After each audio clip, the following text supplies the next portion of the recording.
Evandro, como vai? Ah, que ótimo, hein? Agora sim, ao vivo e a cores. E tons de cinza também. Que bom que na prática deu tudo certo, né? Muito bem, é o bom da gente testar antes. Nossa, importantíssimo. E geralmente a gente não testa não, vai tudo ao vivo, viu? Vai tudo no feeling. Bom, boa noite, Renê. Que bom que ter você aqui como convidado. O pessoal que É está um prazer, assistindo, uma muito honra, obrigado fiquei também. feliz com o convite. Fiquei muito feliz com o convite, muito obrigado. Ah, sim. Ixi, tem uma galera da Bravê que a gente está conversando. A gente conversar com o Thiago, conversar com a Gláucia, com o Clemente. Meu, Que acho legal, que eu que encho legal. a... Nossa, é uma turma muito ativa, é uma comunidade realmente elétrica. O grau, a intensidade com que esse pessoal colabora é uma coisa espantosa. Sim. Bom, pessoal, para quem está na live pela primeira vez, meu nome é Evandro, sou diretor da Elétricos, empresa focada em soluções de infraestrutura para recarga de veículos elétricos. E a gente está com esse projeto chamado Papo Elétricos todas as segundas e quartas-feiras, né, às 8 horas, aqui no Instagram, para falar sobre mobilidade. Então a gente já tratou de temas como os desafios e tendências para as montadoras, já falou com o Rodrigo aí da Abravei sobre a visão do usuário. Conversamos na semana passada com o Adalberto Maluf, foi muito legal, né, sobre mobilidade sustentável pós-Covid. E hoje o nosso convidado de honra é o Renê, que é muito legal ter o Renê aqui, porque é o seguinte, até agora que a gente conversou, eram os caras técnicos, que conhecem muito de carro, quilowatt-hora, quanto que faz. E hoje o Renê é uma pessoa, né, não tão técnica, né, Renê? É uma pessoa, um usuário comum.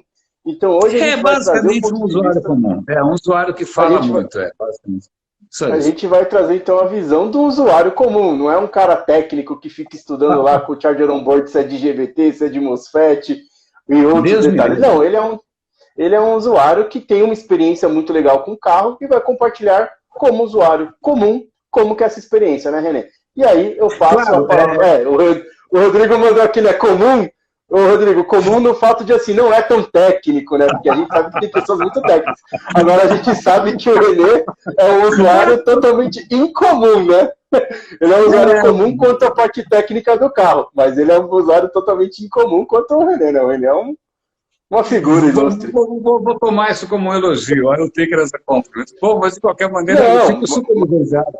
Uma coisa que acho que é interessante aqui é o seguinte, aqui, o casal aqui é muito curioso, porque a Gláucia foi quem primeiro comprou, Gláucia, minha mulher, ela foi a primeira a comprar um carro elétrico aqui em casa. Na verdade, eu tinha o Rodrigo de Almeida, que é um grande amigo, um velho amigo. Uma vez eu encontrei com ele num evento e ele estava todo feliz com o i3 dele e tal. E aí nossa, fiquei super empolgado, tirei foto, mostrei em casa. Quando eu fui ver, a minha mulher acabou comprando o i3 de um outro grande amigo meu, que é o Silvio Tanaka. Mas eu continuava com o meu carrinho ali. Eu tinha um Honda Fit, um carro normal para andar aqui na cidade e tal. E o que acontece, ela sempre foi muito mais entusiasta de carros do que eu. Ela sempre gostou de carrão, de velocidade, de motor, de marca. E para mim, cara, carro é basicamente um elevador que eu escolho a música. Assim, eu nunca fui muito ligado. E olha que eu fiz um tempo de engenharia mecânica, né? Eu trabalhei em fábrica, eu tenho familiaridade com o mundo técnico, eu tenho familiaridade com o mundo mecânico, eu gosto de oficina. Mas assim, o universo, como é que chamava aquele Top Gear? Eu nunca fui muito minha praia, né? Mas aí, com o tempo passou e finalmente os carros começaram a surgir mais opções, né?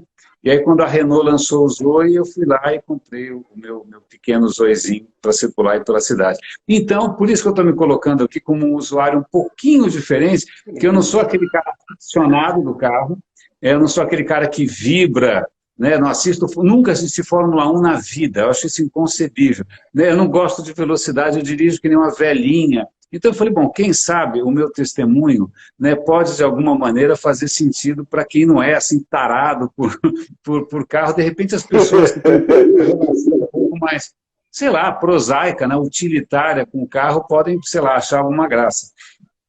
Essa é a história. Isso, isso é muito legal, né? E é exatamente isso, como que é a visão, né, do René, então, ele que tem na família dele 2 carros elétricos, né? E que foge um pouco do querer saber tecnicamente se a refrigeração, qual que é o líquido que usa, qual que é o quilowatt. Não, ele gosta da experiência de ter um carro elétrico, até por questões que a gente vai falar aqui, mas ele não é um cara que é aficionado, né, no detalhe pela tecnologia em si. Ele gosta principalmente dos benefícios, né, René? Na real, assim, eu gosto. Inúmeras vezes alguém já me perguntou, nossa, como é que é dirigir um carro elétrico? E a minha resposta é assim: você pisa, ele anda. Aí você pega o volante, faz assim, ele vai para lá, aí ele vai para cá. Que na verdade é isso. O carro elétrico é um carro, você pisa, ele anda. Quando você pisa no freio, ele freia. Então, você, de uma certa maneira, esquece muitas vezes, né, o que está acontecendo embaixo do capô.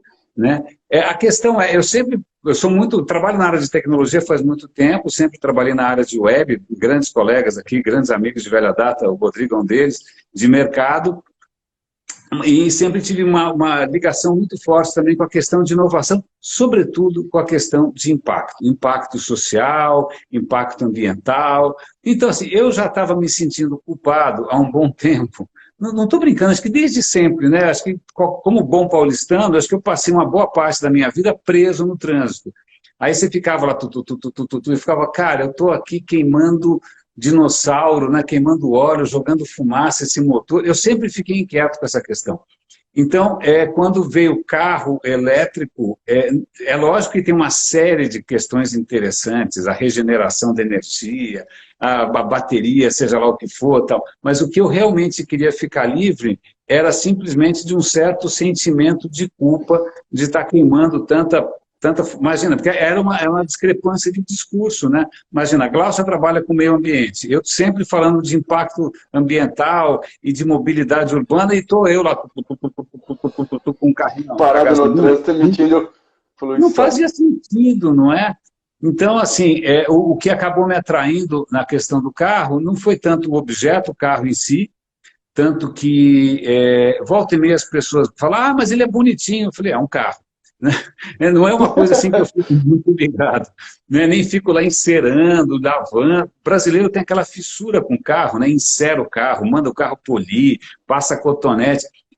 Cara, eu sempre tive uma relação muito utilitária com o carro, né? Nunca tive uma tara maior. Mas eu confesso, sendo muito sincero, que eu estou muito feliz. Simples assim, eu estou muito feliz. Né? O meu contexto, acho que é importante a gente deixar bastante claro, que cada um tem seu próprio contexto de vida, certo? Eu circulo basicamente na cidade, eu não faço longas viagens com o carro. Então, por exemplo, a questão de autonomia, para mim não era tão dramática. Né? Nós temos um carregador na garagem também, um carregador da Elétricos, por sinal. Então, assim, a questão de onde eu vou abastecer, não, eu vou abastecer em casa, e eu circulo muito pouco.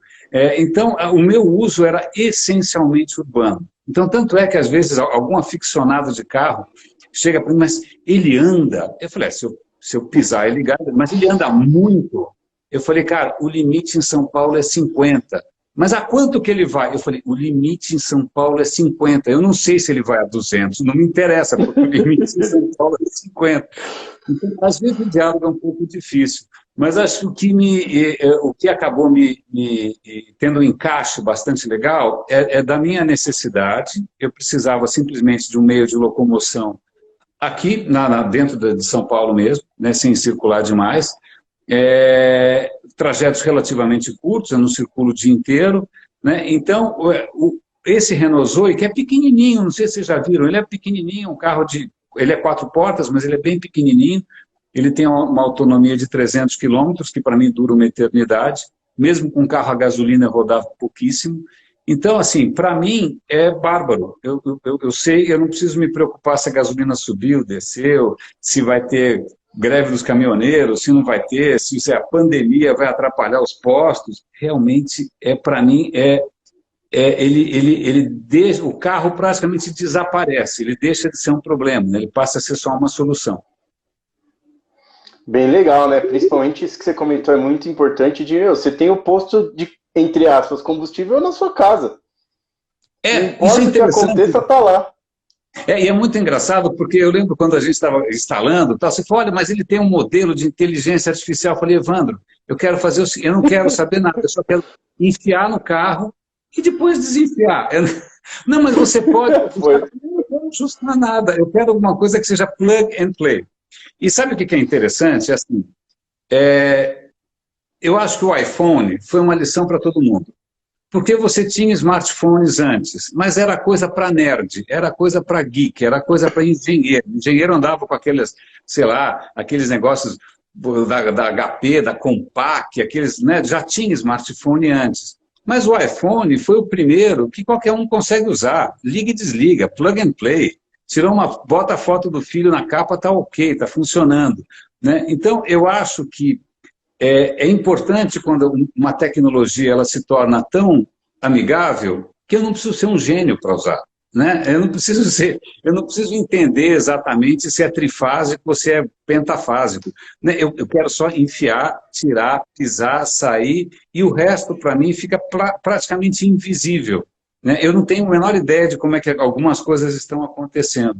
Eu acho que isso é chave até para ajudar a popularizar, porque enquanto carro elétrico for uma coisa para nerd, for uma coisa para fissurado, para o cara que vai ficar hackeando o firmware para ver se ele consegue estender a carga da bateria, cara, vai ter meia dúzia só.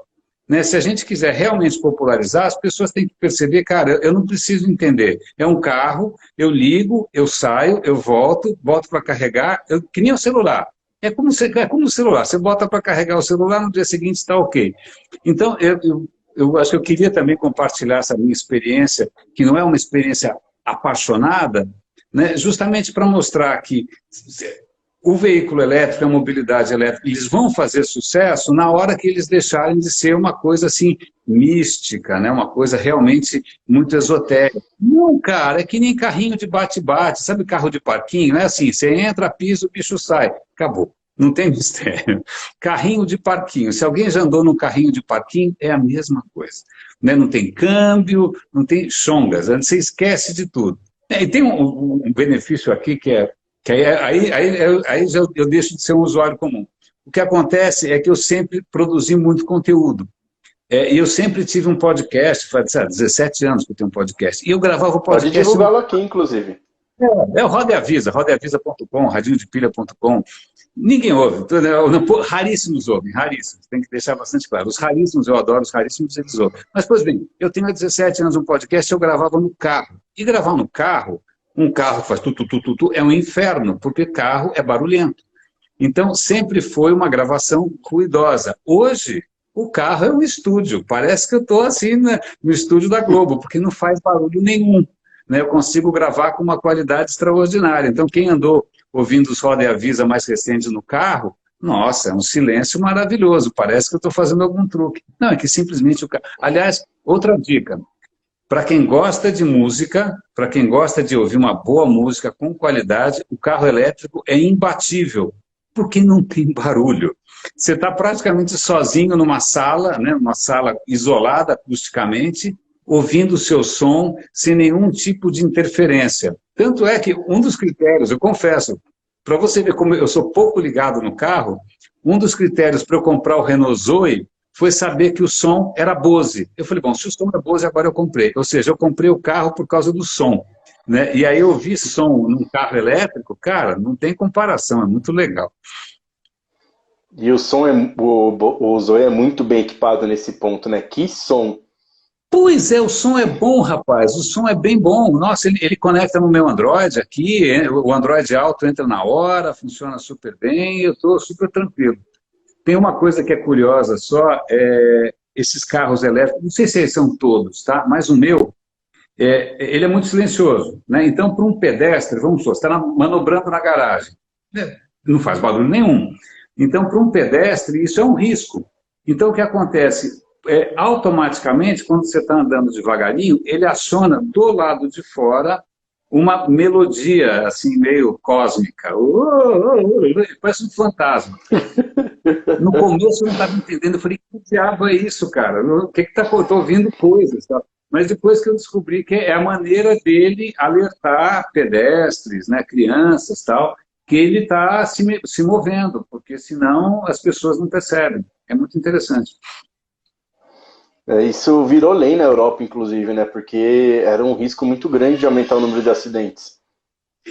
Pois é, pois é, eu acho, por exemplo, o carro da Glaucia, que é um pouquinho mais antigo, mesmo sendo um carro mais sofisticado, ele não tem esse fantasminha, o meu tem, né? Mas, aliás, eu vou contar uma história curiosa aqui, que é a seguinte, toda vez que eu saio com o meu carro, agora não, porque está na pandemia, está todo mundo em lockdown, tudo bem, mas se eu saísse com o meu carro e se eu fosse deixar no estacionamento, ou fosse deixar com o manobrista, eu tinha que separar uns 10 minutos, sempre. Tem que ter 10 minutos para conversar com o manobrista. Porque o hashtag os manopira, os caras adoram, perguntam pra caramba. O cara, você está descendo a rampa, o cara fala, nossa, que carro é esse que não fez barulho nenhum? Aí você fala, não, Renault Zoe, pô, eu nunca vi. Aí eles começam a perguntar tudo. Cara, é muito interessante, porque você percebe um entusiasmo de pessoas que, pô, em princípio, nem sei se o cara conseguiu comprar um carro ainda. Mas ele olha para o carro elétrico como se fosse um estágio além. Né? Ele olha com o cara que fica o dia inteiro manobrando Porsche, SUV, esses puta carrão, o cara fica babando ovo pro meu Renaultzinho ali só porque ele é elétrico. Tem até um incidente que foi... É verdade, cara. Uma vez a gente estava aqui na Faria Lima, a Gal estava comigo, a gente estava na Faria Lima, né, com o meu carrinho, pequenininho, aí na frente tinha aquelas Land Rover, né, Porsche Cayenne, Faria Lima, né? Aí no trânsito parado, aí do lado parou uma perua caindo aos pedaços, cara, aquelas que você tem que tomar antitetânica para entrar. Uma perua caindo aos pedaços com um cara todo meio sujo, ele devia estar vindo de uma construção, ele devia ser um empreiteiro, porque ele estava realmente cheio de coisa de construção, estava todo zoado e tal. Aí ele emparelhou o carro com o meu, ele fez sinal assim para conversar, eu abri o vidro, aí ele falou, esse carro é elétrico? Eu falei, é. Ele falou, porra, parabéns, esse é o futuro, porque olha em volta, olha, a gente está fazendo tudo errado, que mundo que a gente vai deixar para os nossos filhos? Cara, um empreiteiro, um cara que trabalha na construção civil, parou o carro para puxar prosa comigo, né? Enquanto isso, aqueles SUVs gigantes, né, consumindo gasolina pra caramba. Então, parte da experiência do usuário de você ter um carro elétrico é esse, de uma hora para outra, você é praticamente assim, um embaixador do futuro, né? Parece, você fica com uma aura que é muito engraçada, não dá para você passar batido as pessoas, isso, você é assunto, é muito engraçado virar assunto. Eu nunca fui assunto em questão de carro, nunca, estava sempre sujo, caindo aos pedaços, carro velho e tal, mas agora com um carro elétrico, as pessoas prestam atenção, muito engraçado. Meu, muito bacana. Tem, eu vou fazer o comentário. Sim, eu vou ler para você. O Rodrigo fez um comentário legal, né? Que é pré-requisito para ter um carro elétrico é ser simpático. Nesse ponto o casal aqui vai bem. A Gal é mais simpática do que eu ainda. Ela é boa na história. Aliás, tem uma história engraçada que tem uma evolução aqui no casal, que é a seguinte, porque uma das perguntas que todo mundo faz, vamos lá, todo mundo faz as mesmas perguntas, eu já vou adiantar. A pergunta é, custo de manutenção. Como tem muito menos parte móvel, muito, não tem pistão, girabrequim, esquece. Né? Como não tem muito menos parte móvel, a manutenção é proporcionalmente muito menor. Essa é a primeira questão. Certo? É um autorama, você está pilotando um autorama, simples assim. Então não é que você vai ter que fazer a retífica do cabeçote, esquece. Né? É lógico, vai ter revisões e tal, mas é coisa miúda. Essa é a primeira questão. A segunda é quanto custa no dia a dia. E aí, a Glaucia costumava fazer uma comparação que é engraçada. Ela fala, eu gasto mais com secador de cabelo. Né? Como não é o meu caso, eu não posso usar essa metáfora do secador de cabelo, eu fiz a seguinte conta. Eu tinha um Honda Fit e eu gastava, sei lá quanto que ele fazia por litro, uns 8 por litro na cidade, não sei. Eu sei que a cada 100 quilômetros eu gastava uns R$50. Tá bom? 100 quilômetros, R$50. Com esse carro elétrico, a cada 100 quilômetros, ao invés de gastar 50, eu gasto 8. Por quê? O quilowatt-hora é muito barato. Eu acho que são, como é que é? A cada 100 quilômetros são 17, 18 quilowatts-hora, a cada 100 quilômetros eu gasto R$ 8, R$ 9, R$ 10. Então, o impacto na minha conta de luz é absolutamente irrisório, eu nem percebo. Né? Que outra pergunta que é muito comum? Carregamento, bateria. Bom, isso deve ter gente que é mais especialista do que eu, né? A questão da autonomia, eu comentei com você, a autonomia, é muito comum o pessoal perguntar, mas quanto quanto dura a bateria? Porque a mentalidade que as pessoas têm, o modelo mental é de celular, né? Você fala bateria, o cara lembra do celular que 3 horas da tarde morreu. Eu falo, olha, não é uma questão de quanto tempo dura, é que distância dura. Né? E depende muito de como você dirige. Né? Então, assim, o meu estava dizendo que eu ando 300 quilômetros. Depende. Né? Se você dirigir pianinho, se você dirigir no modo econômico, se você permitir a regeneração, etc. e tal, ele realmente anda 300 quilômetros. Agora, se você só pega trânsito pesado, subida, está com gente no carro, isso diminui um pouco. Essas são as perguntas mais comuns, Evandro. São essas que eu respondo em qualquer estacionamento, manobrista, em qualquer lugar que eu paro. Bom, eles acabam perguntando, claro, quanto o carro custa. Né? Essa é uma pergunta comum. E que eu já tive também que enfrentar de amigos. Mas a relação custo-benefício não vai... É claro, o carro é mais caro. Mas vamos supor, você tem mais grana X, você pode comprar uma Porsche 16 cilindros, ou você pode comprar um carro elétrico, né? Não estou dizendo que custa menos do que uma Porsche, mas quando você compra um carro de luxo, você não está pensando em custo-benefício, tá? Você está pensando em uma série de outros fatores, a satisfação pessoal, vaidade, o prazer de ter um carrão e tal, né? Então, no meu caso, a relação custo-benefício, é lógico que o carro é mais caro, mas é que, para mim, a questão do impacto ambiental e de poder dirigir sabendo que eu não estou impactando o planeta, isso, para mim, não tem preço. Tá? Então, realmente, a relação custo-benefício aí depende do que vale para você. É né? Uma questão de valores pessoais. Essas são as perguntas mais comuns. Sim, teve uma aqui que é interessante, acho que para você nem se aplica tanto, porque foi o que você falou, você carrega o carro em casa, assim, então você faz poucas viagens. Mas tem uma pergunta que é legal, por exemplo, se você usasse mais o carro para viagens, se você fizesse mais recargas fora, você se importaria de pagar por essa recarga? E qual seria o melhor modelo para você? De repente passar o cartão lá no carregador ou pagar por aplicativo? Olha, assim, em primeiro lugar, eu acho que uma das coisas que está pondo o mundo abaixo é a cultura do grátis. Eu não sei por que tudo tem que ser grátis. Né? Então, eu faço questão de pagar. Se eu puder pagar, eu quero pagar. Sobretudo se eu puder pagar por um carregamento mais rápido. Né? Eu não vou correr atrás daquilo que é grátis. Né? Porque alguém está pagando essa conta, e isso nem sempre é uma questão clara. Né? Então, eu pagaria de muito bom grado. Para mim, acho que um dos modelos mais... de novo, transparentes e mais sem atrito, é o modelo do sem parar. Tipo, eu tenho sem parar no carro, eu entro, sei lá, num estacionamento do aeroporto, a porteira abre, a porteira fecha, a conta vem para mim no fim do mês. Né? Então, se tivesse um carregador desse, que de repente eu chego, sei lá, eu tenho que ir para Ribeirão, visitar minha sogra, a autonomia não chega até lá. Se tivesse um posto no meio do caminho que eu posso parar, carrego o meu carro ali, pago uma graninha e vou embora, justo, ainda mais porque, cara, na boa, custo de eletricidade é barato, não é que eu estou enchendo o tanque com gasolina premium. Quanto custa para encher, entre aspas, para encher o tanque do meu carro? Não custa nada, custa pouquinho. Né? Então, eu pagaria de bom grado,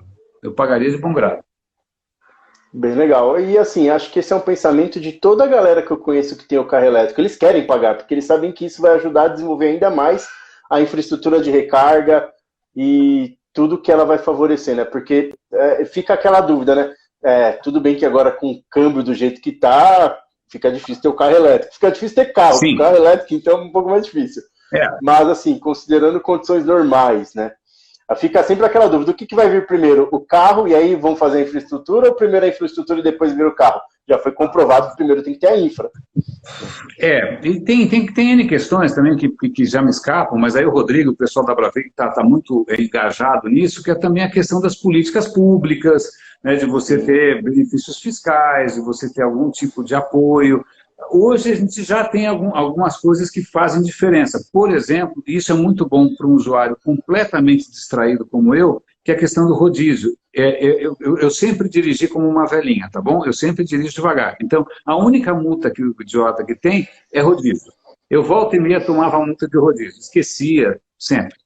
Agora, o carro elétrico não tem multa de rodízio. Isso já é uma coisa bacana. E a segunda coisa é que, se eu não me engano, no IPVA você tem um desconto de 40%. Então, mas são pequenas coisas, né? Poderia ter mais benefícios ainda, pagar menos imposto, você ter modelos que sejam mais acessíveis, né? Porque, puxa, os modelos estão chegando aqui muito caros, pelo amor de Deus. O da Renault até que era um preço mais fera, era mais baratinho, então, mais barato até que os chineses.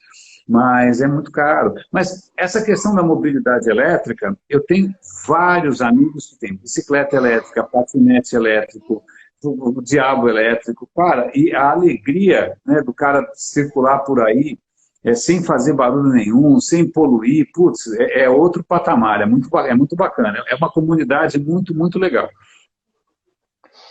Eu tive a oportunidade já uma vez de andar na scooter elétrica do Rodrigo. Cara, que sensacional para a última milha. Meu, não, mas sabe que... Aos 55 o seguro não cobre, entendeu? Aos 55 eu não subo no scooter, porque se acontecer alguma coisa, é um mês nas clínicas, então melhor... Eu não me aventuro. Eu sou a figura menos aventureira possível e imaginável. Eu gosto do meu carrinho e tal.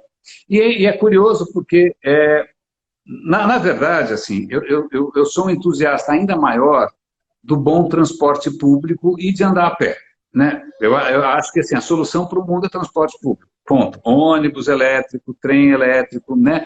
Colocar carro na rua não é uma solução de compromisso, né? O que acontece, então, assim, onde eu moro não tem tanto transporte público assim, eu não estou muito bem servido. Mas, agora com essa questão da pandemia, a questão do transporte público fica uma incógnita. Não sei quem é que vai querer ficar andando de metrô e ônibus daqui para frente. Então, o carro passa a ser, de novo, um fator, né, mas não é tão legal do ponto de vista de urbano, né, mas, pelo menos em tempos de pandemia, é um pouco mais seguro. A gente teve uma live na quarta passada com o Adalberto Maluf, que começou às 8 e terminou às 10h15. Foi um absurdo de live. E ele falou justamente nisso, que as cidades que passaram pela pandemia, já pelo pico, caiu muito o uso do transporte público, porque a galera está com medo de entrar em ônibus, entrar em metrô. Claro. E, de fato, o que ajuda a mobilidade é o transporte público de massa. E aí uma pesquisa indicou que nessa cidade estava aumentando a venda de bicicletas, porque a galera preferia ir de bicicleta do que correr o risco. Bicicleta, tá certo, o que é legal, é bom para a saúde também, na verdade, concordo, acho que assim, eu adoraria também ter essa disposição de ficar indo para lá e para cá de bicicleta, ia resolver a vida. Então, eu também dou um super apoio para quem está investindo aí, né, nessa mobilidade que realmente é mais bacana. Mas, mesmo assim, eu acho que, à medida em que a questão é lógico, o carro continua sendo uma opção privada, uma opção pessoal, mas acontece que, dependendo do contexto, não dá para você abrir mão do carro 100%. Né? Eu já convivi com gente mais nova, eu não preciso de carro, eu ando de bicicleta, ou então eu chamo Uber. Né? Mas, ok, né? Mas para muita gente, você precisa do carro para ir até o supermercado, você pode ter o pai você pode ter os pais idosos, você pode ter que levar a criança, bebê para cima e para baixo e tal. Então, o carro faz diferença. E o que é interessante é porque hoje, do ponto de vista de, assim, se eu não contar para ninguém que meu carro é elétrico, o cara não vai perceber, porque é o mesmo espaço interno, talvez um espaço até maior, né? Então, não é que você está sacrificando alguma coisa, não é que o carro é pequeno, é apertado, não, nada. Para quem está dirigindo, você abstrai. Né? Tem uma questão que é curiosa, agora que eu estou lembrando aqui, que me veio à cabeça, que é o seguinte, eu sempre tive carro com câmbio mecânico, e eu sempre gostei disso, porque de uma certa maneira ele te dá uma intimidade um pouco maior com a máquina, né? Te dá um pouco uma sensação ali de entrosamento um pouco melhor, né? A resposta do carro é mais rápida e tal. Quando eu troquei recentemente por esse Honda Fit, que era com câmbio automático, eu achei meio broxa. Porque, assim, um carro com câmbio automático, você pede para ele fazer alguma coisa, aí ele vai pensar. Sempre tem uma latência, né? Tem sempre um tempinho até ele eventualmente decidir a marcha. A resposta não é tão viva assim. Para quem gosta de dirigir, para quem gosta dessa sensação, né, da direção, uma das coisas que o carro elétrico proporciona é o seguinte: o motor elétrico, ele responde instantaneamente, tá bom? Porque aí vamos entrar num papo meio de quem fez um tempo de pole que nem eu, que o negócio é o seguinte: o motor a combustão, ele funciona bem de verdade numa faixa de rotação muito pequena. Se a rotação estiver muito baixa, é uma porcaria; se estiver muito alta, ele também não funciona. Então você tem que ficar naquela neura de ficar, né, trocando de marcha para estar na rotação certa. O motor elétrico, ele tem o mesmo torque praticamente em qualquer rotação. Ou seja, com o carro parado, o torque é o mesmo do carro andando, né? Ele responde muito rápido. Então, essa sensação do carro responder rápido é muito legal. Nesse ponto, a sensação de dirigir um carro elétrico, ela é um pouco mais viva do que dirigir um carro a gasolina, porque a resposta é muito rápida. No caso do carro, a Glaucia tem um i3, o carro dela, cara, se você tirar do modo econômico e deixar no modo normal, é um foguetinho, cara. Você tem que tomar cuidado para não tomar multa, né? Porque ele realmente responde muito rápido. E aí mais uma questão de experiência do usuário também. Como você sabe em que velocidade o seu carro está? Normalmente, primeiro, você acaba acostumando com o barulho do motor, né? Se você sente o barulho do motor, você sabe que o motor está andando mais rápido, você tem o ruído, tem vários sinais ali meio sutis em que velocidade você está. O carro elétrico é tão silencioso que você tem que ficar olhando no velocímetro. Se você pega estrada, sei lá, às vezes eu ia para Alphaville visitar meu pai, eu ia para algum lugar tal, cara, você tem que ficar de olho no velocímetro, porque você está a 50 ou você está a 100, não tem diferença de sensação, porque o carro não passa recibo. Então, nesse sentido, ele tem uma experiência um pouco diferente do carro a gasolina. Ele não passa esse recibo da velocidade, é muito interessante. Mais alguma pergunta do pessoal? Vou contar mais uma história que eu acabei de lembrar aqui, que é legal, que é a seguinte. O que acontece? Eu já tive um monte de carro que ficava dando, tinha algum tipo de ponteirinho estúpido ali, dizendo se eu estava dirigindo em modo econômico ou não. Mas o ponteirinho ficava aquele louco lá, sambando, então eu nunca prestei atenção. O que acontece, tanto no meu carro quanto no carro da Glaucia, é o seguinte: ele monitora o tempo todo a tua maneira de dirigir. Por que ele faz isso? Porque o que acontece? Nesses carros elétricos, normalmente, quando você freia, porque num carro a combustão é o seguinte: você enche o carro de energia cinética. A hora que você precisa frear, você tem que transformar toda aquela energia cinética em calor, o freio esquenta pra caramba, joga todo esse calor para fora, e aí o carro diminui. Ou seja, você está jogando fora toda a energia que você investiu.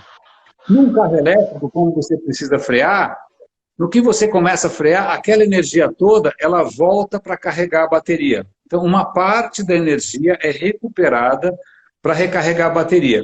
Se você se dirigir direitinho, você consegue recarregar a bateria com bastante eficiência e o carro fica te mensurando. E o que é muito engraçado, e isso é uma questão meio de gamificação aqui, de nudging, para quem não é com experiência do usuário, que é a seguinte: isso muda o seu estilo de dirigir. Eu dirijo hoje de uma maneira muito mais calculada, muito menos impulsiva, porque se eu for impulsivo, ficar acelera, freia, que nem um neurótico, o que acontece? O carro vai me dedar depois. Ele vai falar: porra, meu, você teve nota aí 6, né? Enquanto os outros usuários têm nota 8. Então, cara, essa história dele ficar o tempo inteiro monitorando, eu sei que eu me tornei eu já era um motorista boring, né? Chato. Agora eu fiquei um motorista mais bonzinho ainda, porque eu fico, na verdade, quando acaba ele fala: olha, você consumiu 17 kWh a cada 100 km, parabéns. Eu falo: pô, obrigado, muito gentil da sua parte, prometo melhorar na próxima.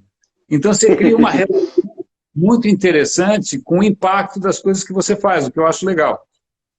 E aí vem, acho que o que você falou vem ao encontro do que o Frederico aqui colocou, né? Que no caso do usuário carro elétrico, né? O entrosamento é mais mental, que o pensamento em saber utilizar e tirar o melhor proveito da autonomia, que é uma experiência com muito mais cuidado com o carro, né?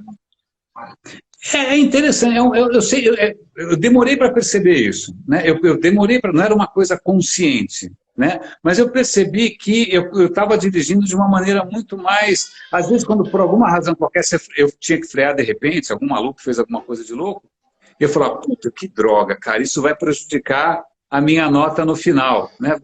É meio Big Brother, né? Parece que alguém está te observando o tempo todo, mas o fato de você passa a ter muito mais consciência da energia que você está consumindo. Porque um carro,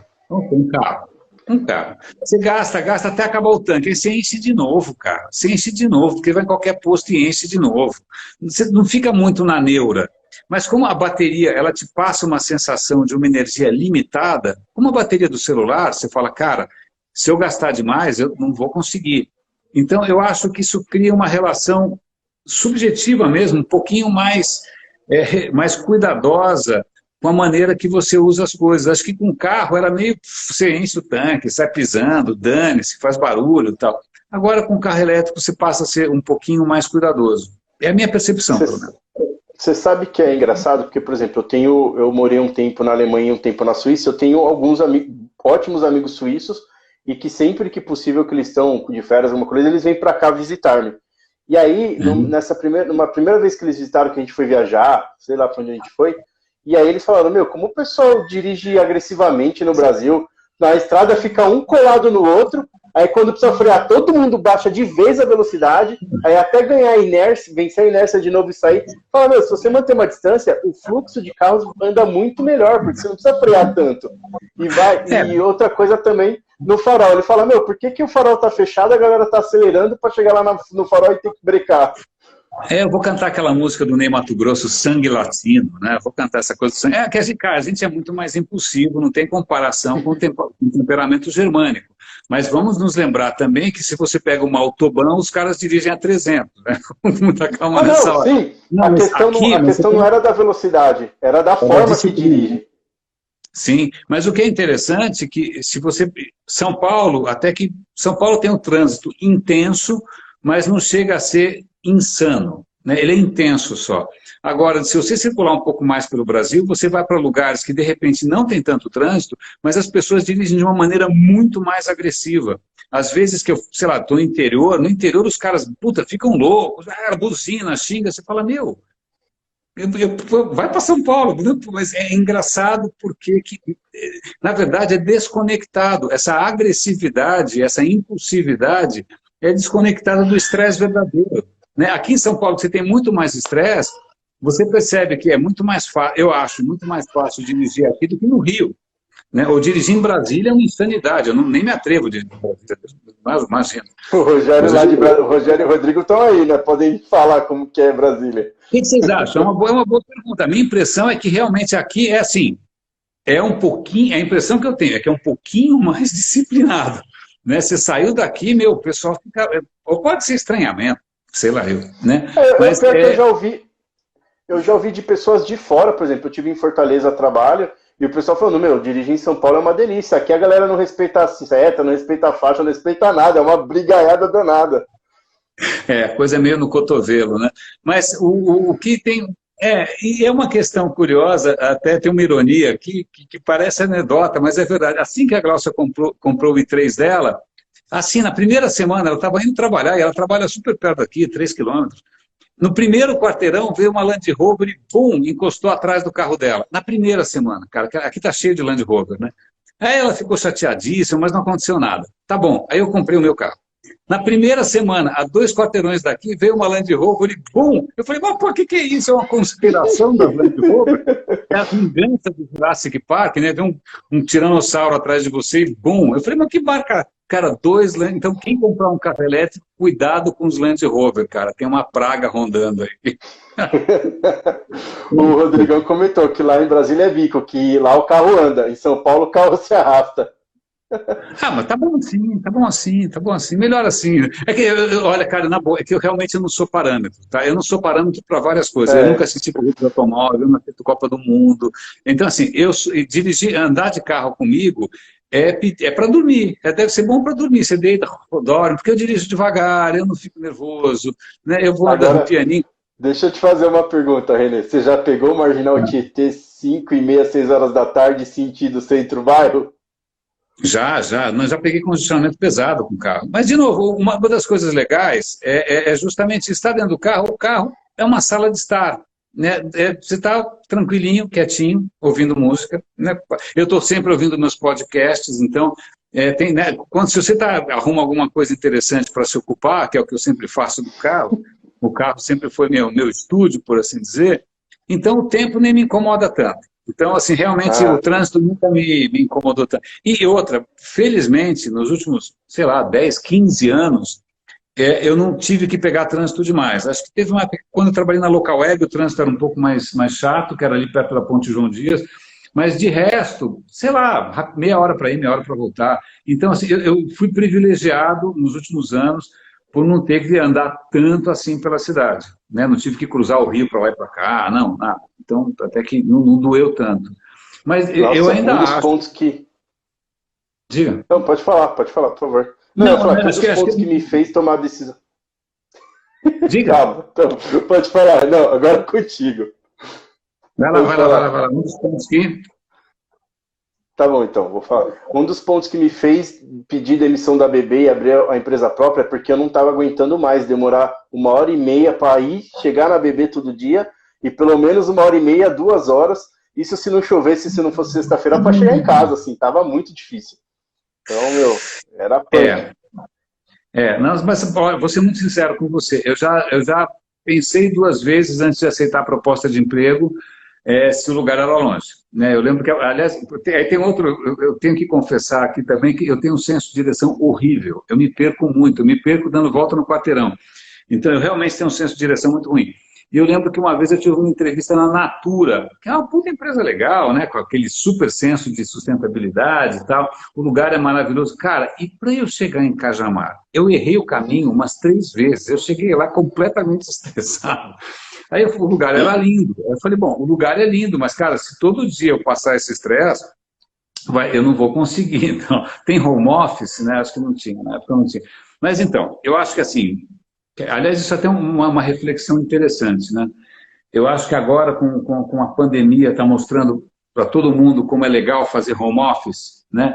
E como a cidade está muito mais legal sem todo mundo se matando na rua, né? Talvez a gente comece a reconsiderar, né, como é importante qualidade de vida, como é importante, né, como não vale a pena se matar desse jeito, né?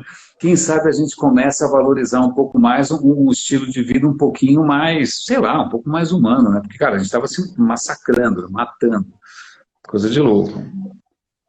Eu acho que isso é um ponto importante que até ia te perguntar, René. O que você acha que o Covid vai mudar, né? Porque não tem como a gente voltar para a realidade. A realidade que a gente vivia não existe mais e não pode existir mais, né? Então, Olha, o que você acha que vai concordo. impactar? Cara, olha, assim, eu sei que Positivamente e negativamente. se eu quisesse fazer sucesso aqui, hashtag Asminapira, eu ia falar que nós vamos entrar agora numa era mais humana, mais, sei lá, mais soft. Mais ou menos, cara, porque quando teve a gripe espanhola 100 anos atrás, assim que acabou, todo mundo caiu na esbórnia de novo e teve a Segunda Guerra Mundial na sequência.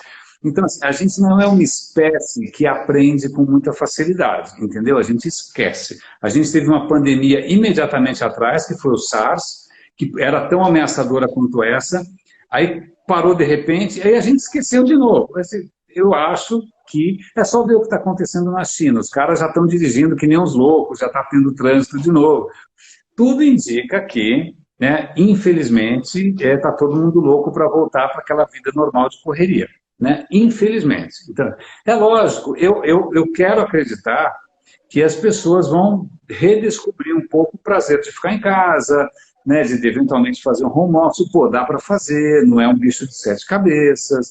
Né? Eu espero que tenha algum tipo de saldo positivo. Agora, quanto ao futuro, é difícil dizer, porque, na real, aqui no Brasil nem começou. E aí a gente vai pagar um preço muito alto pela desigualdade. Né? Uma coisa é você ter um plano de saúde do Einstein e do sírio-libanês, né? Outra coisa é você estar, sei lá onde, na perifa, um monte de gente tendo que pegar transporte público, quer dizer, a hora que... Casa Grande Senzala, né? Que nem aquele livro do Paulo Freire. A hora que... Paulo Freire, não, como é que o cara do Casa Grande Senzala? Esqueci. A hora que, né, explodir essa bomba, né, na mão de quem, no colo de quem está mais vulnerável, eu realmente não sei. Eu não sei, porque uma coisa que é muito desigual é a capacidade de fazer escolhas, né? Algumas pessoas têm escolhas. Eu posso escolher comprar um carro elétrico, por exemplo. Tem gente que não tem escolha nenhuma, né? Então, como é que é o futuro? O que eu acho que vai acontecer é que, ao invés de ser um futuro só, vão ser vários futuros.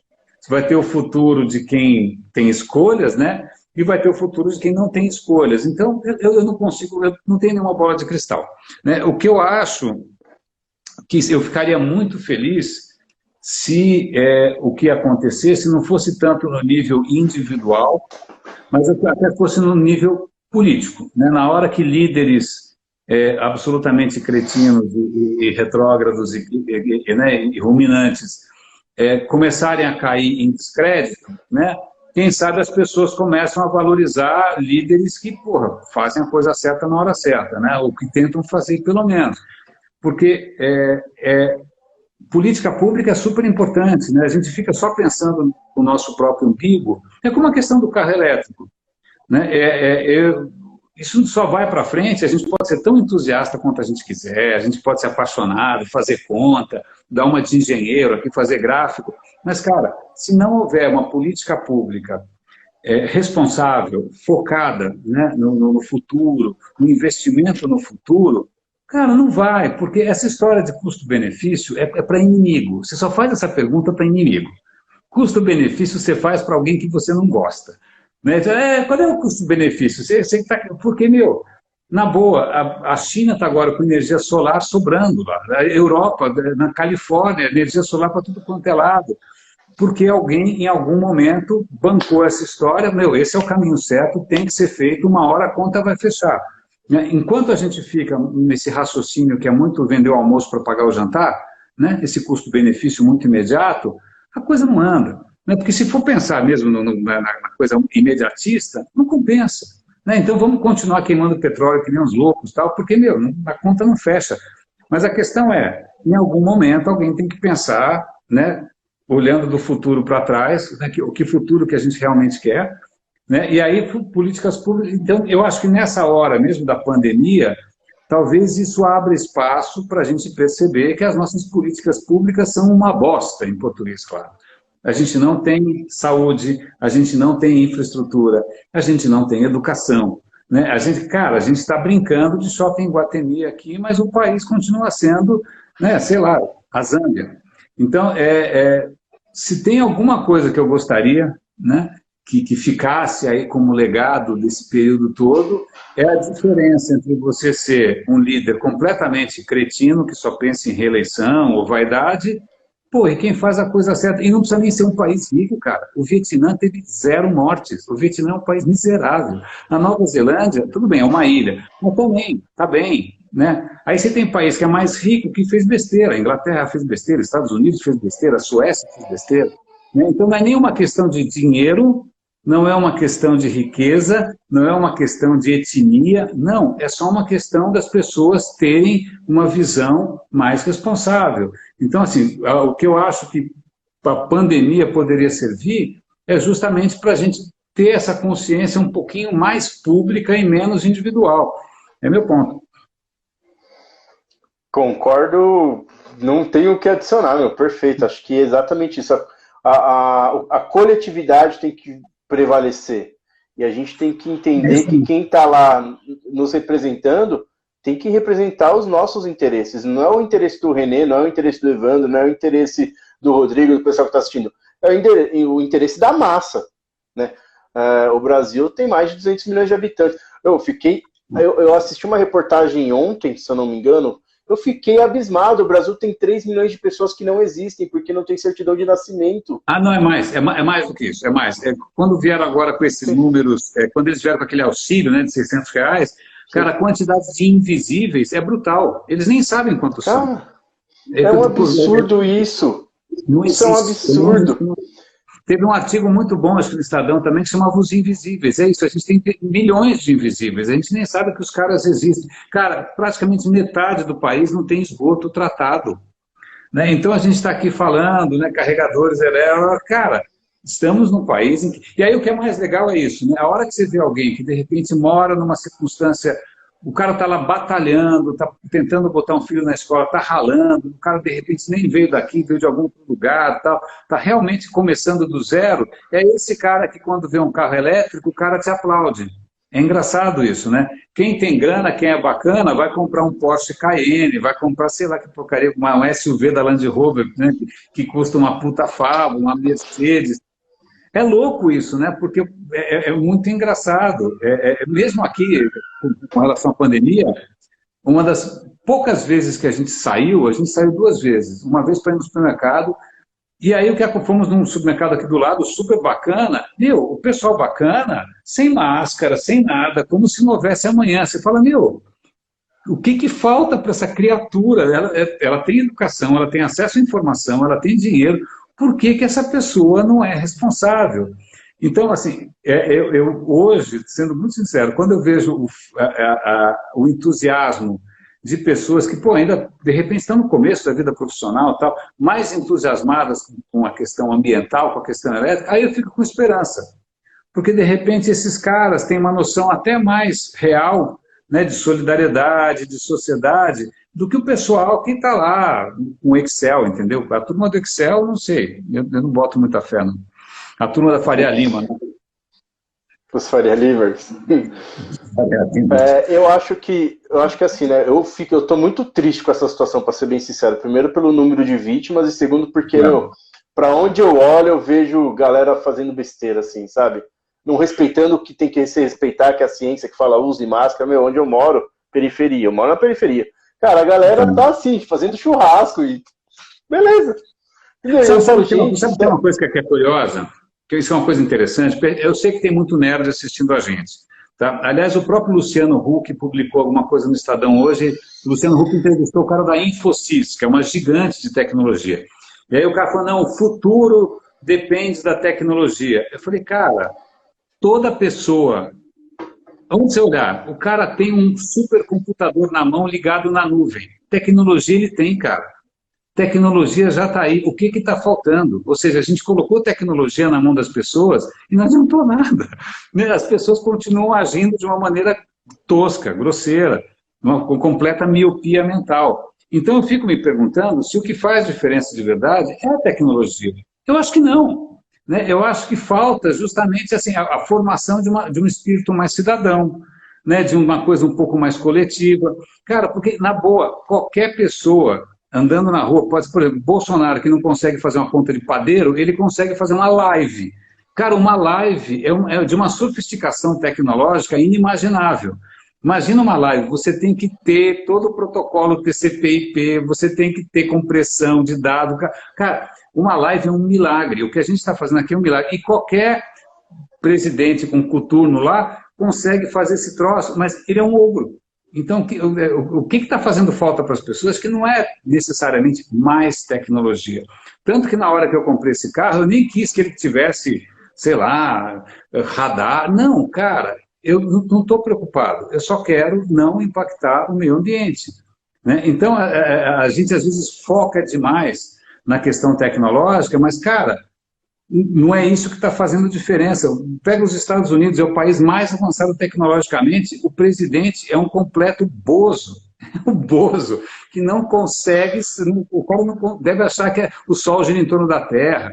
O cara, ele parou no século IX, né? E olha que ele usa Twitter o dia inteiro. Então, acho que tem uma questão aí, que é entre tecnologia e valores, tecnologia e sentimento, tecnologia e humanidade, que está meio desconectado aí. Porque, cara, tecnologia tem, entendeu? Tem país, aliás, tem país que tem muito menos tecnologia que a gente, que está mais legal. Será que está se focando muito em tecnologia e pouco em lado humano? Claro, claro, mas claro. Porque a gente, assim, sem teorizar demais, mas o que a gente acabou priorizando é a questão do consumo. Né? Tudo é regido pela questão do consumo. Né? Usar a marca certa, trocar de celular, trocar a marca certa do carro, eu consumo, eu, né? Aí, cara, dá nisso, né? A gente acaba esquecendo do resto, né? O parâmetro que você acaba tendo para felicidade é consumo, né? E de repente, sabe o que é engraçado, cara? Eu vejo uma série de executivos, né? Aí o cara, quando faz 50 anos, ele resolve, agora eu vou fazer um sabático. Aí ele vai, sei lá, vai escalar o Everest, vai andar, sei lá, no caminho de Santiago. Aí ele volta e descobre que a essência da vida são as coisas simples. Eu falei, cara, você precisou demorar 50 anos para descobrir isso? Você precisou 50 anos, né, de estupidez para perceber que o que realmente conta é você estar com as pessoas que você gosta, né? Você estar em contato com o mundo à sua volta. Normalmente, as pessoas só descobrem isso depois de fazer alguma viagem sabática estupenda. Mas até aí o cara já está com 50, 60. Né? Por que a gente não percebe? Talvez, de novo, seria um sonho, mas, de novo, talvez seja um sonho com uma certa perspectiva privilegiada. De novo, eu sou uma pessoa que tem algumas escolhas. Né? Quem sabe, a hora que a gente baixa a bola, aí você fala, do que você está sentindo falta agora? Pô, estou sentindo falta de estar com a minha família, estou sentindo falta de ver o meu sobrinho, estou sentindo falta de ver meu pai, minha mãe. É disso que a gente está sentindo falta. Você está sentindo falta de passear no shopping e ficar lambendo vitrine? Eu acho que não, né? Então, isso poderia ser um sinal, né, que, de repente, a gente estava desencanado aí de umas coisas tão básicas, né? De repente, pode ser isso. Bem legal, Renê. Estamos chegando já no final da live aí. Acho que essa é o que eu acredito também, meu. É um alerta de que, meu, a gente precisa mudar o foco, a gente precisa olhar para um outro horizonte que não seja o consumo. Seja do carro, seja de roupa, seja do que for. A gente precisa dar uma maneirada. A vida não é só ganhar dinheiro para gastar dinheiro, ganhar dinheiro para gastar dinheiro, ganhar dinheiro para gastar dinheiro. Cara, sabe que é uma coisa que eu acho que é importante? Assim, a gente se pauta muito pelo Excel. As coisas mais importantes da vida não cabem no Excel. Se você só fizer Excel, você vai deixar de lado um monte de coisa que não entrou ali, porque você não consegue botar no Excel. Se você se pauta pelo raio do Excel, pelo custo-benefício, etc. e tal, cara, você vai deixar de lado, vai comer bola em inúmeras maneiras, né? Você vai ver a vida passar, você não vai ter uma vida tão plena assim. Então, assim, voltando até para a questão de ter um carro elétrico, se eu olhasse no Excel, se eu fizesse, sei lá, qual relação custo-benefício, de repente, ao invés de ter o meu Renault Zoe, eu podia ter, sei lá, 5 Fusquinhas velhos, não sei. Mas, cara, eu falei, cara, desculpa, para mim, vale essa grana extra que eu gastei, justamente porque eu acho que eu estou contribuindo e realmente, assim, a minha participação na vida urbana, acho que passou a ser uma participação mais legal. Eu não estou jogando fumaça na cara dos outros, né? Não estou dirigindo que nem um louco, eu não estou poluindo. Assim, eu me sinto um cidadão, né? Eu sou uma figura de cidade mesmo, não sou uma figura rural. Eu me sinto um cidadão mais bacana. Eu acho que eu colaboro com a São Paulo melhor. Excelente. Bom, pessoal, a gente já está aí faltando 1 minuto para acabar. Renê, queria te agradecer muito. Desde lá do comecinho a gente já está conversando sobre esses desembaraços do que vai acontecer, né? Lá em fevereiro a gente já estava tocando nesse assunto. Então hoje a gente só trouxe isso ao público, né? Muito bem. Parabéns pela iniciativa, super sucesso com elétricos aí, muito legal essas conversas todas que você está promovendo. A gente tem que tornar isso realmente uma coisa menos mistificada, né? Uma coisa mais acessível para todo mundo. Muito legal. Sim, e obrigado aí, aproveitar esse tempinho, o Renê e a Glaucia foram meus primeiros clientes, então assim, foi muito legal, foi com eles que a primeira vez lá, que eu fui instalar o carregador, passamos o dia inteiro, foi um barato, assim, no perrengue da vida, mas fizemos acontecer, foi muito legal, então assim, sou muito grato, porque, isso vai estar na história da Elétricos, vocês dois, assim, o primeiro cliente que a gente vendeu e instalou o carregador foram vocês, e a gente já vai fazer 1 ano de projeto, hein? Porra, é verdade. O tempo passa rápido. Puxa, o tempo passa. Isso aí, querido. Rápido. Então, Pessoal, para quem gostou aí, muito obrigado. Quarta-feira a gente vai conversar com o André Maranhão, da Audi. A gente vai falar sobre carros conectados, autônomos, elétricos e pós-venda, tá bom? Então, Renê, muito obrigado. A gente continua conversando aí no WhatsApp agora. Pessoal, tchau, tchau e até quarta-feira. Até mais, querido. Obrigadão. Tchau, tchau. Tchau, tchau.